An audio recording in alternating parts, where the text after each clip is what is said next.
Hello and welcome to yet another episode of Prabhav. This is your host Vedant Shinde, and today we have with us Bharat Jackson, whose very idea of social change is through the foundation of Just Ismail. Bharat is a dance facilitator, he's a choreographer, he's a writer, he's a lot of things. But my favorite designation of Bharat is that he's the founder of a foundation that goes by the name Every Soul Deserves to Smile. And so my first question to him are going to be on those very lines. But before that, hello Bharat, how are you doing today? I'm doing amazing. Thank you so much. So, Bharat, coming to our first question for the day. A smile to a lot of people are brought to them due to a lot of reasons. Take, for instance, me, a college going boy. At the moment, my reason for happiness is probably just passing an exam. But what's different here is your reason to smile is just to see others smiling. So, what is this drive that is brought in you? Okay, well, I feel like we all have so much to give. We all have so much to give that the jar is always full. Everybody's jar is so much full that we can give so much back to society. And when you say why is that their smile brings smile on my face, I don't know. From childhood, it's been this way that I will always see the smile in somebody's faces, and maybe that's brings some charm in my life. Or maybe when we talk about gratitude and stuff, what is gratitude all about? Like whatever we have and we appreciate it is called gratefulness and gratitude, right? So for me, appreciating what I have and seeing somebody appreciate something which I already have more in my jar, where they appreciate it more than me, and I feel that okay, that is a lesson for me. That seeing them appreciating little things is something which I already have abundance in my life. That is something which makes me more happy about what I have, and every time I do that, that's a high I get. That's so much of a high I get whenever I make somebody happy, and that's been my drive every day. And we all have a purpose in life to do something waking up. And I think my purpose in life is something which I'm so grateful and happy to find my purpose, that making somebody happy or making a difference in somebody's life has been a biggest high and drive for me. That's a beautiful way to see it, Bharat. So, coming to my next question for the day, it's on the lines of education, and it has been something that's been bothering me for quite some time right now. And I was literally been waiting for this interview because I thought you are the one who could clear this doubt of mine. So, taking my everyday life whenever I'm going to college, I come across a lot of commoners. It can be a daily shopkeeper, it can be my own auto owner, always. So, whenever we get into a conversation, we get to a point where we talk about their children's education, or it can be education in random. But we get to a point where they talk that their dream is to send their kids to a private institute. Now, what's been bothering me is that what is wrong with our government schools in India? Because this is not a problem that is seen anywhere outside this country. I mean, at least 75% of the world. I haven't seen this as a problem. What do you think our country's government schools are lacking? Okay, to begin with education, I think it's a perception everybody has about education. Education is not just about books, education is not about subjects, education is something which we learn in a daily routine. I think we even though we grow so old, even though we grow old till age of 100, we have something left over to learn. That means universe has so much to give, so much to learn. We give a different perception of education as just books, or maybe if the kid is going to a school which has luxuries, which has facilities and things, which is a wrong way of programming a mind of maybe people and children, that education is something only when you receive it from private schools and stuff. Absolutely not. Education is something which you can, even if the kid doesn't go to school, he or she can be still educated more than the books or the content you see in the textbooks. So for me, coming back to what government schools lack is, yes, we all know that government schools lack in the facilities in terms of having a good clean washroom also is something which is a challenge for the girl child in a government school. So you see a lot of government schools, kids stop going to school, especially girl child, after a certain age because of a lot of reasons where there is no hygiene stuff in terms of washrooms and stuff. So I'm thankful to a lot of NGOs which have been joining hands to work on this, making a better place for people, making a better place for the children to learn in government school. I think the basic thing is the hygiene, the first thing. And we all know that when we see a government school kid walking around the street and a private school kid, the first thing you notice is the uniform, or maybe a shoe, the school shoe, or the bag is already torn. For that kid to refresh that or have a new stationery, it happens only once in 6 months. So when I had a conversation with a lot of government school teachers as well, all the principals of government schools, what I've heard is when would their stationeries get refreshed? probably once in 6 months. Where in private schools we have kids breaking the pencils or pens and having a new one the next day. That's the only basic difference we see. And if that can be catered, if that can be taken care by, if any kid can have a new pencils to have with for next day, to write with, to start with a new book, these are the basic things is lagging. And must say there is no much difference between a quality education when it comes to government schools and private schools. Both we have qualified teachers. There is no question on that. It's not about the education that's being provided. It's about the basic facilities where a child wants to come back to school and see a school like a school, just like a private school. But Bharat, when you're talking about quality of education, don't you feel there are certain models that are inherited between a children in a government school and a private school? You gave an example of a broken pencil. So don't you feel certain models such as a feeling of responsibilities are mostly inherited in such students over any other privilege? Absolutely. When I say quality of education, yes, we have so much room. We have so much room to bring into government schools. As we see a lot of foundations now, they're bringing up in terms of virtual education to school. Take the pandemic, for example. Yeah. So obviously, quality of education can vary a lot in graph in terms of government schools and private schools. I think if joined hands and made a bigger difference in government schools, showing them what the universe is. The difference between, the basic difference again here in government school and private school is the kids are limited between that village itself. They don't get the exposure of moving out. They don't get the exposure of going to different places and see what's going on in the house or in the apart from the village. They don't have the exposure of what if I build my passion in this, or they don't even have the choice of building a passion in something because they have not seen the world enough. So I think yes, when it comes to bringing outside things from outside to the village and showing them what's happening around the world virtually with what the technologies we have, I think if government can do that, like using the technology as the best into government schools, I think these kids have nothing less in them. I think these kids have nothing less potential in them where they can start visionizing of whatever they want to in future, unlike private school children.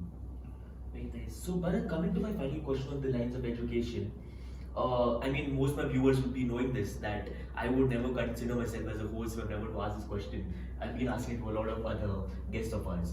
So, this question comes in the topic of nation building. How much of an importance do you feel it is that our children who lack education here, if education was to be provided to them, how much of a difference would it make in our country? Okay, that's a good question.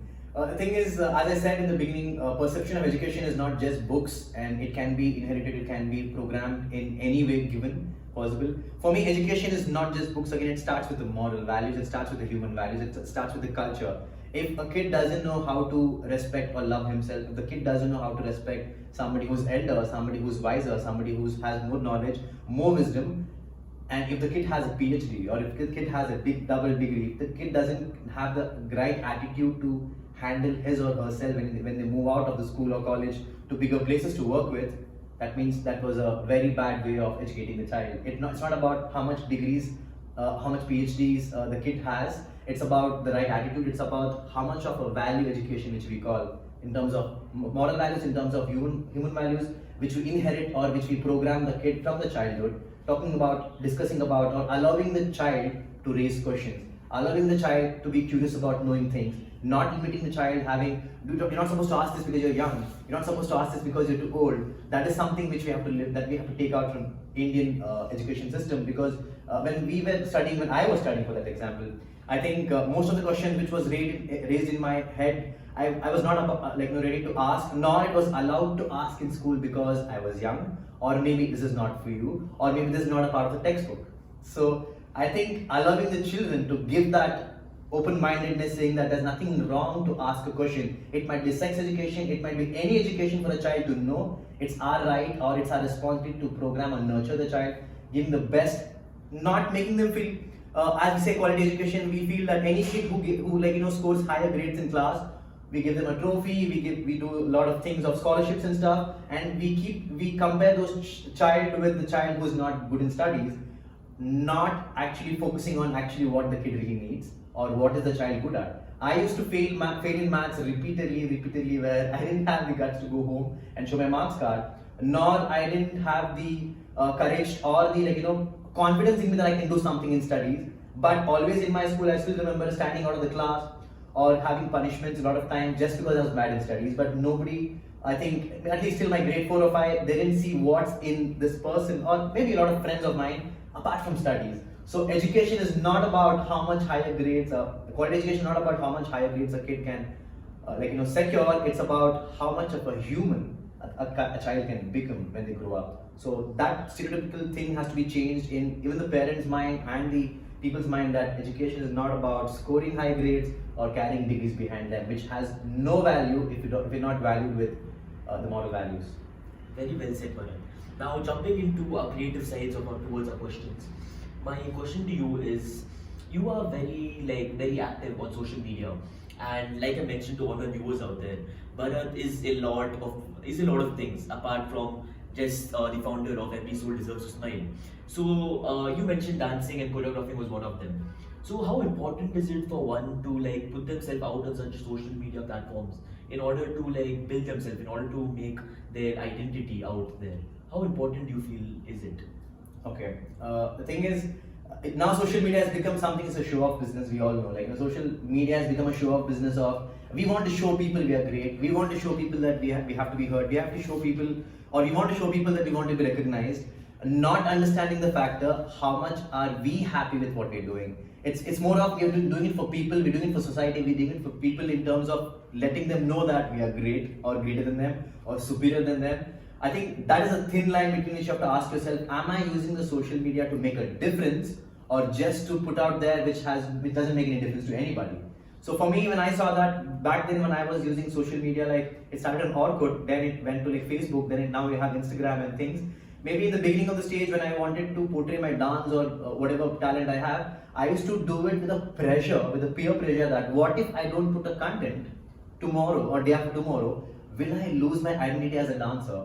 And that was the biggest anxiety thing which I had for almost 2 years or stuff, where I took some time to understand what is this actual social media business works with. Because all you see is a picture there, we don't see the emotion there. All you see a happy emotion that people hide what they're actually going through and things like that. So coming back to talent and stuff, yes, it is an amazing platform to use if you use it wisely. If you're addicted to it in such a way, every time you wake up, all you need to do is how many people liked your post, how many people commented on your post, and if that's going to make your day, I'm sorry, you're on the wrong side. That's not the high you really need. The high you need is the validation you give to yourself. If you can't give a validation to yourself that I'm great enough, even the social media cannot give the validation to me. If you feel I have the confidence to make or break anything I want to, I think social media is just a bonus, just to be recognized. If I have something in me that I want to give up to society, I think I can use the social media as a platform, not the whole and source of my happiness. I can't make it as whole and source of happiness to me, because back then I told you, having a perception of social media is just to show off and what I'm doing, and apart from that, am I really happy doing it? No. So I did a content creation of 100 days, and I did for 200 days, for example, for that matter. For the first 10 days, I was like, is it going to be great enough, or where is it going to take me? Because I'm a dancer, as I said, that's my main profession. And I didn't want to be subjectified or labeled as a dancer, a choreographer, or at anything. I want to do multiple things, and social media gave me that platform.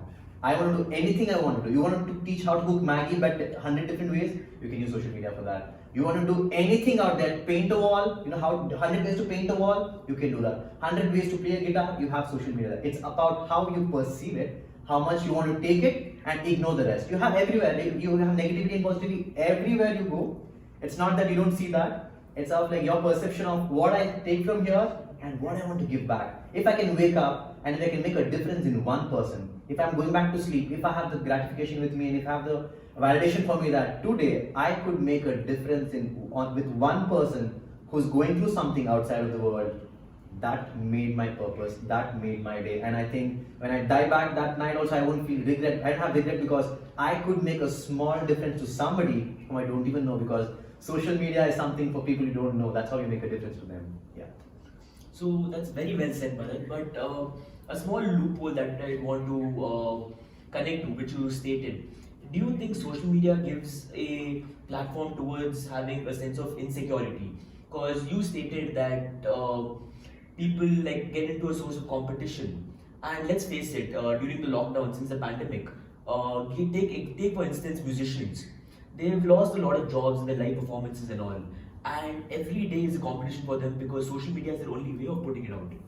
And if, take for instance, if I was a musician and you, for instance, put a music out and I haven't, Yeah. that would bring a sense of insecurity to me, saying that I haven't done anything in this lockdown. What is my identity out there? So, do you feel a sense of insecurity has been inherited by a fellow person? Absolutely, yes. As I said, I'm a dancer too. When I don't put out a content of my dance videos for a month or two, and if I see other dancers doing that, and there was a time where in the lockdown too, where you physically or not mentally fit to dance. For people, especially artists, we have a lot of insecurities for ourselves which we don't put out there. We have a lot of anxiety attacks happening to us every time we have a performance happening because we have this entitled to us. What if I screw up? What if I'm not enough there? What if people don't like me anymore? What if people don't like my content anymore? I think if you cannot focus on the product there and only focus on the process there. Okay, what if my video goes bad? Fine. Am I learning anything from point A to point B till the destination of my video?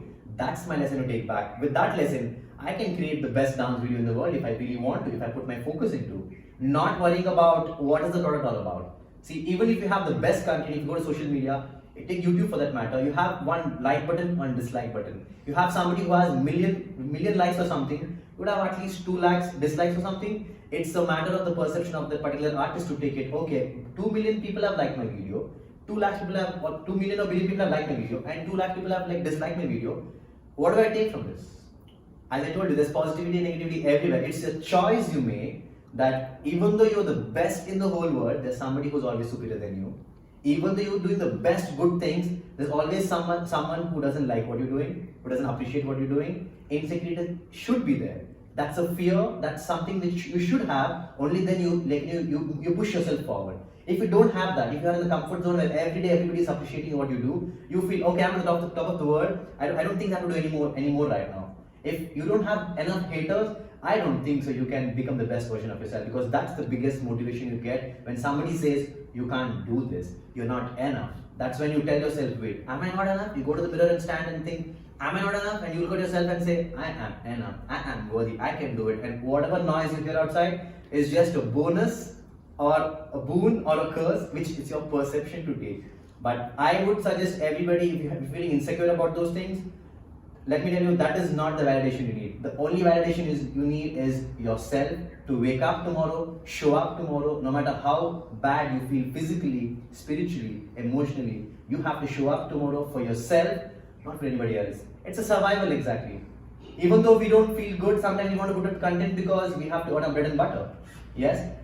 Having said that, don't lose yourself completely to such extent where you have nothing for yourself to look back. Even though you have everything around, you don't have the eyes to see because 2 people dislike my video where hundreds are liking it. All my focus is on 2 dislike my videos. So breaking that norm of it's okay if I have enough haters, I am enough. I am enough. Yeah. Bharat, coming to our next question, I would like you to read out a small quote, and if possible, you can state who is it said by. But I'd like you to read it out. It's in the bold one. Oh yeah, this was my first quote when I started the second 100 days. What's the max that can happen if you're hurt? You might get into depression. Well, haven't you been there before? Haven't you figured out how to come out of it stronger? And now you feel the world is surrounded by that one you hurt that's hurting you. This is just a test where the questions given to you is personally to you. You either pass this test or this will pass too. Yeah, this is one of my. Okay, I'll tell you the story behind this. When I wrote this, I had finished my 100 days of content creation on social media. It's like 100 days of talking, and I started that. Plus, let me tell you, I didn't start with making 100 days. My goal was to do something tomorrow. It ended up well, and I didn't worry about like how many likes or comments I got on that. In fact, it had the very most underrated video. It became the first video, and I asked myself, this is the lesson I could learn. Is it for myself to show up next day, or is it for people? So should I stop my dreams or no? So then I think I took 1 week after the 100 days to come up again with this, saying that because I was into a very bad zone, maybe in a dark state, thinking, okay, we always have this thing, what's next? Okay, this is done, what's next? Okay, I did this, okay, what's next? So when what's next is the curiosity you build in yourself, and also with the line talking about insecurity, feeling that what if I'm not good enough as these 100 days? Will people like me or not? Will people take me seriously or not? Or will people like to follow me or not?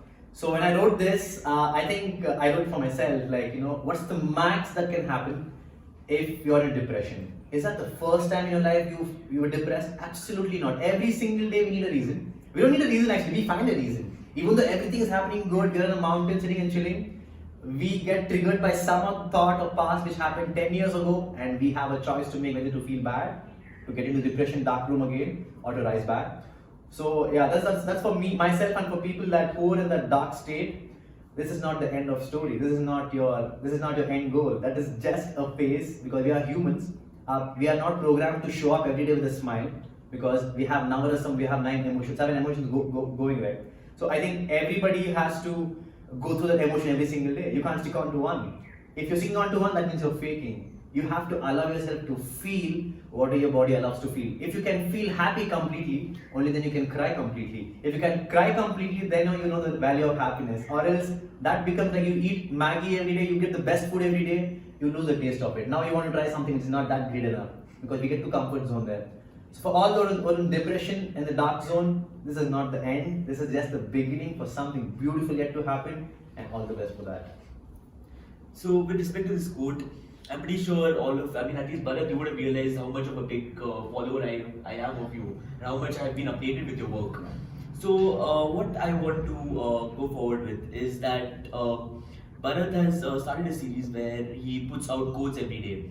My time to wake up is 6:30 in the morning, and at 6:15 Bharat's post is out where he put his quotes every morning, and I am done for the day. I'm sorted, I'm inspired. I go to college.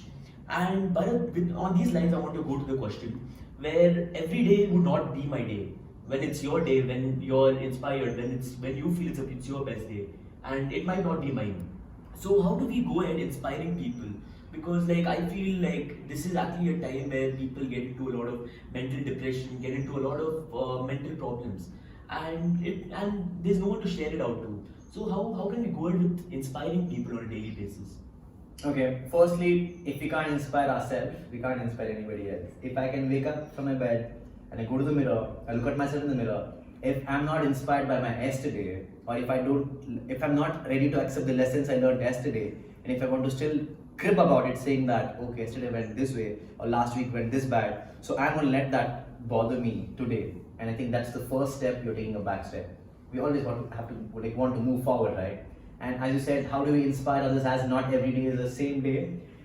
It's a choice you make. You have to have a goal, you have to have a vision that this is what I'm going to do for the next 20 days. This is what I'm going to do for the next 1 year. And no matter what, no matter how I feel, I'm going to show up. Not just because I want to show up with integrity, it's just an agreement I made to myself. I'm going to show up every single day. And that happens with a self-discipline. So I'll tell you how the routine goes. There will be days where you go back to sleep at 12, 1. If you have this drive for tomorrow, if you don't do anything great today which motivates you to wake up tomorrow, there's no reason to wake up tomorrow. You should have a reason to wake up tomorrow, and it's in your choice. And you have to make that choice a night before you sleep. I have this thing of gratitude test every night I go before sleep. I have a journal for myself. I write down what am I grateful for. It might be 1, it might be 10, it might be 100 things. You write down what you're grateful for, keep it under your bed, and you go. What happens is, before you sleep, the subconscious mind doesn't sleep. It's always awake. That's when you get these dreams, right? It's always awake. So whatever you feed at night, it's when you wake up that blows up. It's like you have a bad food at night, you have a stomach problem, like stomach upset in the next morning, right? Same thing as your thoughts. Whatever you feed, it's a bad thought you feed in the night, you wake up, no matter whatever the best luxury you have money, you have all the positions you wanted to have, you don't feel good because your thoughts are bothering you, because they're the biggest reason to smile or cry. So you do that, you program your mind at night, you sleep, you wake up, your subconscious mind is grasped that, it is still revolving around you, you wake up, boom, it gives you that, it reminds you saying that, you know what, this is what I spoke to myself last night, this is what I fed my mind last night, so today is going to be an amazing day. Irrespective of who is going to trigger me, I am going to have a back of myself, and that's not going to let me down. And when we practice it, as I said, discipline is something which is the only friend you can have at any bad given time. If I say I'm not going to eat sugar for next 1 week, no matter which restaurant you go, no matter which sweet shop you go, which pastry shop you go, if you tell to yourself, no matter what is the best cake you have in front of you, if you tell to yourself, this is the discipline which I told to myself, agreement with myself, I'm not going to have sugar, and you just say no. And I think that's when you win over yourself. That's the biggest success. You saying no when you wanted to say no for your good, for your betterment, and showing up every single day. Yeah. And that is Bharat Jackson's mantra for it being inspired. Coming to our next question, Bharat. Yeah. It's mostly on basis of hard work and making out time for yourself. Yeah. So, as much as I've seen you, your intention of hard working is something you enjoy. Yeah. Every work you do is something you enjoy. But what would you like to say for people out there who are doing desk jobs from 9 in the morning to 9 in the evening? Do you feel it's necessary to have a sense of break or reward yourself basically? How important is it to reward yourself after end of every milestone? Great. To begin with, for this, I think you should make a right choice of where you're working. Is that, are you doing a job? Are you living your life? For me, if you ask me, even though I have a job of like 8:30 to 3 and I do 10 different things, I would never tell myself I have a job, because I wake up and I do what I love, because dance is my everyday thing. So coming back to the line of how important it is, yes, we all have family. Yeah, we have to take care of them. We all have bills to pay. We have our own like responsibilities to do. So if you are grateful enough, if you are lucky enough to follow what you want to do and still make money out of it, still make revenue out of it, still able to bring food to your table in the family, absolutely yes. If not, it's absolutely fine. Your life is not subjected to the job you're entitled to. Your identity is not the designation of if you're a CEO or a manager or maybe a plumber or maybe a janitor, whatever. That is not your identity. Your identity is a soul inside. Your identity is a human inside. So all these other things are just to earn money to fill our stomach. There's something called wants and needs. We do something for more than need. We do for wants. And pulling up time for ourselves is absolutely important if you plan your day. We all have to plan our day. Make sure you're planning a day. For example, you wake up at 6, you go back to bed at 10 o'clock. I think in all that, whatever you plan, there should be every 3 hours or 4 hours, take time to yourself, reflecting on how was the day. Maybe it's half day, you sit for lunch. Rather than sitting for lunch with a bunch of people, I don't do this in my workplace too. Most of the time, I don't sit with a bunch of people and have my lunch talking to people, because a lot of times when you're talking to people, they talk about people. I don't want to talk about people. I want to talk about the person whom I'm with, or I want to talk about new ideas or events. So that is the time you reflect on yourself. Whole day you've been working yourself, you're giving your best energy, and you're a human, right? We don't have too much energy to give on the whole day. Everybody has a limited energy based on our body, based on what we are programmed our mind and body to. So we know what our energy is. Every time you get time for yourself, rather than grabbing people and talking to them, or maybe going on the phone and checking who's liked your post, who's not liked your post, or like scrolling down there, all you can do is, how was my day? Ask yourself. Because you don't have 10 people coming and asking you how was your day. If they ask, it's a bonus. If not, you should know how to ask yourself, how was my day? Good, great, pat on your back, keep moving, bad, why? And that's not going to be my end. It's going to be continuing for tomorrow. And I write down what is that went bad. It's okay. I'm going to figure out life from this point. Yeah. So, Bharat, do you think life would be balanced if, take for instance, a person working in a desk job from 9 to 9, the same reference, if he has something external to his life? Take for example, I am working in a desk job, but I also enjoy dancing. So is that a bonus for me just to make up to all the boring work I'm doing? I mean, I will have responsibilities towards it, but do you think it's something that's paying off? It's something that's clearing my mind out of it? How important do you think it is having a extracurricular? It is. Rather than saying boring job, it's a choice again we make. How bad do I want the job? Is it only for money? And if it's only for money, I think that's not the job you're going to end up with after 5 years. Because everybody has a saturation point where you lose it. No matter how bad you need the money, there would be a saturation point where you reach, where you feel, this is not what I want to do. I want to change from here. Instead of you taking your point till there, ask yourself how badly you want to do this job. Even though you hate this job, ask yourself, what is the maximum duration I can stay in this job? Maybe 1 year? Then I have to change things within my schedule in the job that I'm going to love my job. I can't do for 8 hours, I can't sit in front of a laptop and do what I don't love to do. That means you're cheating your organization, you're cheating yourself, you're not going to give your best there. You can't give your best there more than a day. Yeah. So you need to make a choice, you need to make a plan for yourself asking, am I going to be here more than a year? If it's for 1 year, I'm going to agreement with myself, I'm going to love my job under my own terms. Even though it's a desk job 9 to 5, I'm going to choose a different place to sit and work with. I'm going to change my physiology of sitting the way I've been sitting for the work. I'm going to change my work ethics, but I make sure I'm giving myself to the work. So that's how I change my perception about my job, or else you can't end up the next day. All you do is wait for weekend And I think for me, there's nothing called a Sunday or Saturday because I love what I do. That's because of the choice I make. Even though my job is tough sometimes, you're not emotionally prepared or physically prepared to do it. I think I made a choice, an agreement with myself. Is it a discipline talking about it? Is it the survival talking about it? Or is it just the money which I'm working for? And I have my answer inside, and that drives me. Talking about the dance, yes, everybody has different talent. Dance is just one of them. Some people even like to cook in between. Some people even like to just go and stand in nature and enjoy. It's a perception again how you want to enjoy life apart from work. And absolutely yes, it adds a lot of value in what you're doing because every human has an attention period. After so much of attention period, no matter what you love to do, the curiosity dies. Just because I love dancing, I can't dance for 3-4 days. Then my body says, can you please do something else now?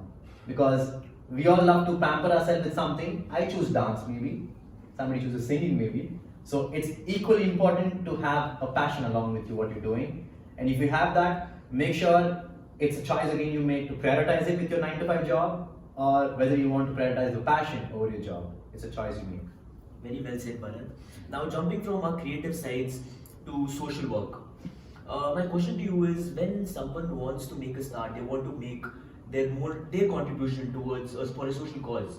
Where do you think they should make a start? They have no idea where to make a start. Not everyone can come up with a foundation. Yeah. So, where do you think? What suggestions would you give forward to such people? Okay. Firstly, they have to have an objective. What is that I'm going to make a difference with what I'm starting with? Is it going to be sustainable for 1 year or is it going to be for lifetime? If I have a vision for myself saying that with this foundation or with this whatever I'm starting with with the tagline social work, am I able to cater this tomorrow also when I wake up, or is it something subjected only for today? That's that thing which they have to ask for themselves. And everybody is good at something. For example, somebody who's really good at coding in this present technology thing, somebody who's really good in coding, and if they make a choice of making a difference in going and teaching coding to kids in government schools, that's their way of doing difference. If somebody who knows how to make a pottery maker, if he decides, I'm going to earn 100 rupees today, if I allot 10 minutes of the day or half an hour of the day going and teaching somebody where they can make a living out of them, or they can become an entrepreneur later using this skill, that's a difference I could make. So there's nothing like a big or small thing. Foundation is something which you make it more like a pillar to run with. But apart from that, everybody can make a difference, and every day-to-day life made a choice of making a difference in whatever they can do. Just because I love dancing, I can't think of making a difference with going and teaching singing because I can't give. Even though I read the lyrics on YouTube, if I want to make a difference comparing somebody, I can't teach singing to somebody more than a day because I don't have any more insight to give.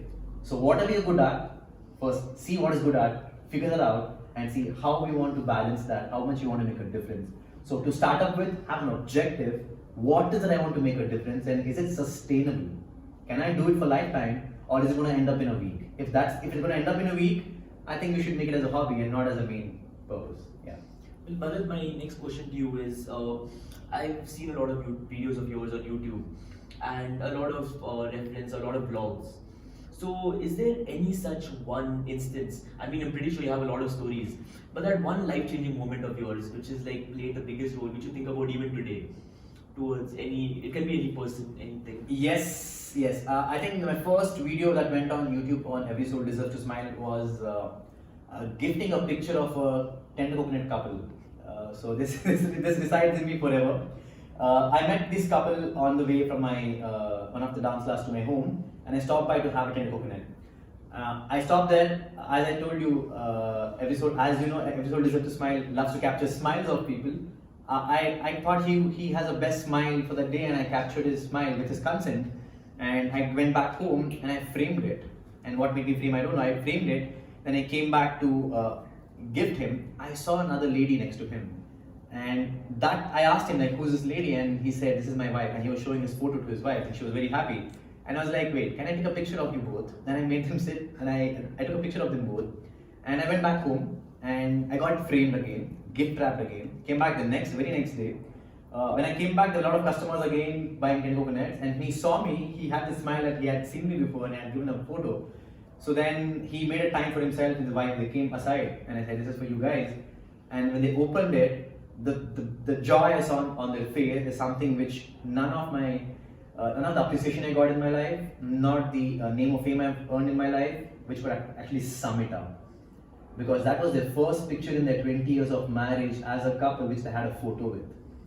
So everybody has a story like this. For us, a photo is what? We click 100 selfies a day. We post two different pictures on social media. We don't even remember when we posted what. For somebody who can value that photo which they never had, is something that was a lesson for me as a value education for me, that I need to appreciate little things. This happened 2 years ago, and that still resides in me, because whatever joy I saw on their face is a priceless, which couldn't sum it up with my whatever we call as talent or desires or fame or name, whatever.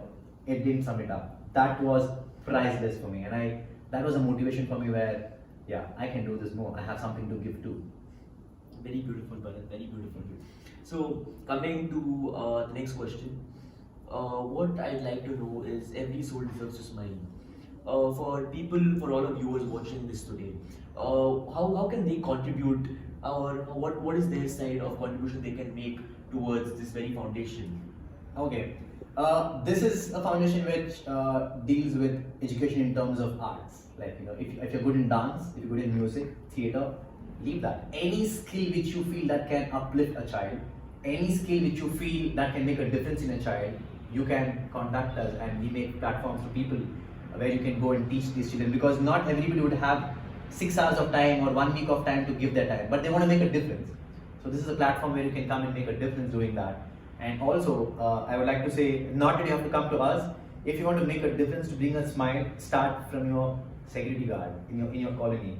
Just walk up to him one day and just give him a chai, or say like good morning. When you come back late and when he opens the gate, say thank you so much. Give him a small gift. It need not to be money or something. Anything which you prepared from home, that is what you make a difference. That's where you get the natural way of bonding with the person, because we always have this thing of give and take.